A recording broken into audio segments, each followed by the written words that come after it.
Nagbabawas kami ng alaga sa farm. May kailangan tayong mga ibentang hayop. Kailangan kasi para sa paglipat natin sa bagong farm. Medyo maliit kasi doon at kailangan hindi tayo ma-overcrowded. Kaya ngayon, unang alis si Whitey. Pero ano ba ang mga pwede pang mabawas sa farm? Okay, so di ba nagmamigrate tayo ng ating mga gamit at eventually hayop sa kabila. Kaso, may kailangan tayong mga ibentang hayop para magkasya tayo doon. At ang una sa listahan natin, si Whitey.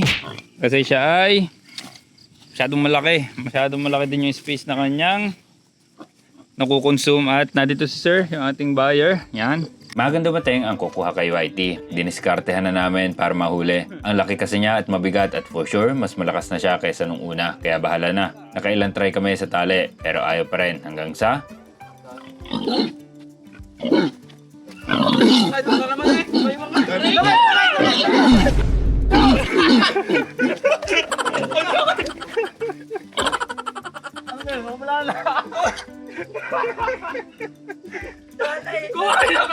ay magbubuhol-buhol pa kami. Kami pa ata ang unang mahuhuli Pero anyway, lalakas pag sa amin yan. Ay ilan kami, tapos kami nakain ng kanin. So na nga, una ko na-let go si Whitey kahit siya ay malaki, pakinabang dahil una, malaki ang space na kailangan niya. Then dahil gagamit tayo ng movable paddock, pag hindi pa natin siya na-dispose, need natin gumawa ng bukod na paddock para sa kanya. Dahil hindi pwedeng palaging magkakahalo ang mga baboy natin kasi talagang palaging bebembangin ito si Whitey ang ating mga hinahin kahit hindi na dapat. Meaning, doble pa ulit yung equipment and time ng chores. Paano magbubuntis mga alaga natin?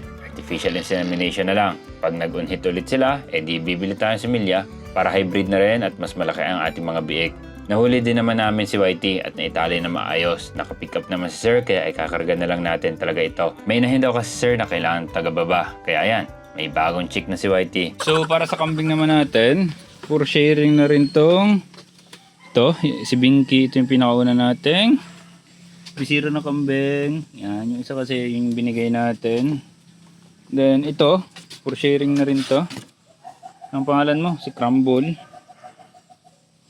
Yan. Per kilo lang yan. Kasi ang i-retain ko sinabuang syempre. Tapos itong ang dalawang inahin. Yan. So, dalawa for sharing. And then syempre dito, yung ating nag-iisa at natitirang tunin mula dun sa ating first breeding season. Isa na yan. Haba niya no. Pang hotdog yan. Isa na yan na natitira. So si Whitey nauna na. Tapos dito naka-reserve na 10. May bumili na 10 nito. So 16 na lang yan na matay kasi yung isa. May mortality tayo ng isa.